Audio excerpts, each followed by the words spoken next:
Eto na nga mga chong, marami tayong basketball updates.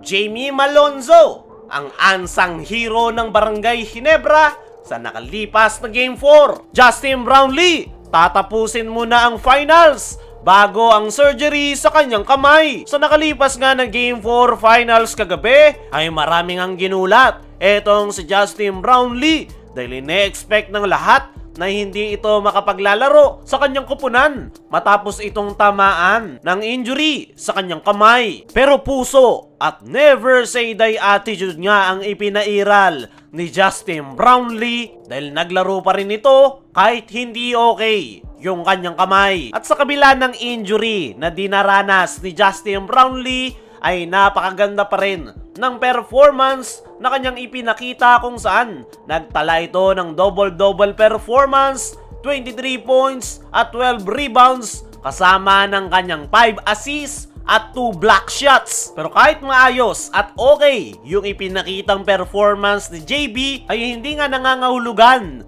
na okay na yung kanyang injury. Kaya naman, noong tanungin si Justin Brownlee kung talaga bang kinakailangan ng surgery para tuluyang mag-recover yung kanyang injury, ay ang sagot nga ni Brownlee ay mukhang kailangan daw talaga. Pero as of now, kaya niya pangaraw maglaro at kaya niya pa raw tiisin yung injury sa kanyang right thumb. Nabanggit ni Brownlee na sa Barangay Ginebra fans siya kumukuha ng lakas ng loob. Marami nga raw ang nagtitiwala sa kanya at yan nga raw yung isa sa dahilan kung bakit pinipilit niyang maglaro ngayong PBA Finals. Pero kung si Coach Tim Cone nga ang tatanungin, ay gusto nitong ma-check ng hand specialist si Justin Brownlee as soon as possible dahil napaka-importante nga raw nito sa kanilang kupunan, lalong-lalo na sa ating national team na Gilas Pilipinas. Pero as of now, ay no choice si Coach Tim Cone dahil kasalukuyang walang hand specialist ngayon sa bansa dahil merong convention ang mga ito abroad. Kaya naman, collective effort at decision nga ngayon ang Barangay Ginebra coaching staff kasama ng kanilang doktor, therapist, maging si Justin Brownlee para i-monitor at i-check ang right thumb ng nasabing Barangay Ginebra resident import. Nga kay Brownlee nga raw ang last say kung maglalaro ito ngayong PBA Finals. At base sa nakalipas na Game 4 ay mukhang magtutuloy-tuloy si Justin Brownlee. Maglalaro pa rin ito kahit hindi pa na-check ng hand specialist ang kanyang kamay. At yan nga yung nakakabilib kay Justin Brownlee dahil hindi nga biro yung pagkakadislocate ng kanyang right thumb kung saan mismong si Coach Tim yung nag-explain na kapag tinanggal yung tape sa kamay ni Brownlee ay literal na nahuhulog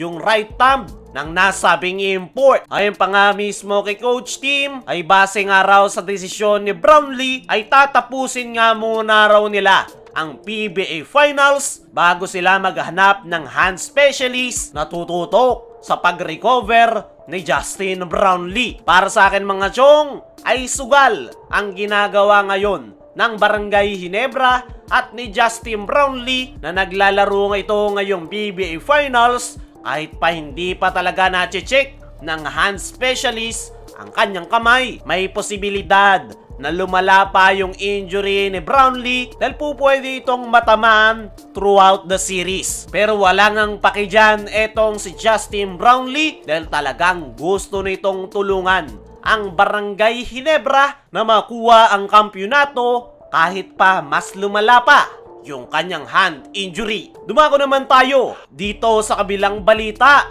Jamie Malonzo, ang unsung hero ng Barangay Ginebra sa nakalipas na Game 4. Sa pagkakapanalo nga ng Barangay Ginebra noong Game 4 ay ang focus nga ng lahat ay na kay Justin Brownlee. Heroic performance talaga yung pinakita ni JB sa kabila ng kanyang injury. Pero bukod nga sa kanya ay meron niyang isang player ang Barangay Ginebra na masasabi nating unsung hero sa nakalipas na Game 4. Yan ay walang iba kundi itong kanilang high-flying forward na si Jamie Malonzo. Nagtala nga itong si Jamie ng 24 big points at 4 rebounds. At yung pinaka naging malaking contribution niya nga sa nakalipas na Game 4 ay yung kanyang mainit na outside shooting. Dahil sa 8 attempts nito sa 3-point area ay 6 yung kanyang naipasok.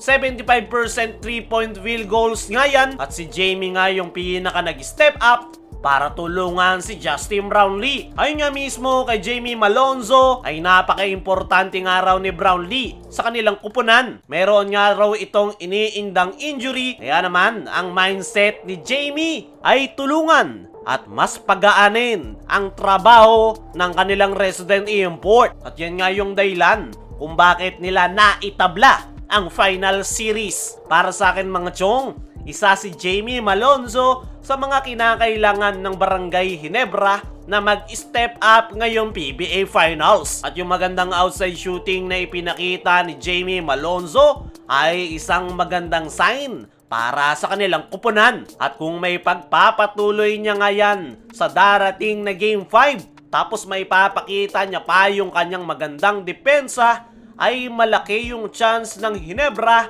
na makalamang ngayong final series. Kaya mga chong, ano ang masasabi nyo sa unsung hero ng Barangay Ginebra na si Jamie Malonzo? Ano rin yung masasabi nyo? Natatapusin muna ni Justin Brownlee ang finals bago magpa-check sa hand specialist. I-comment mo lang dyan sa ibaba.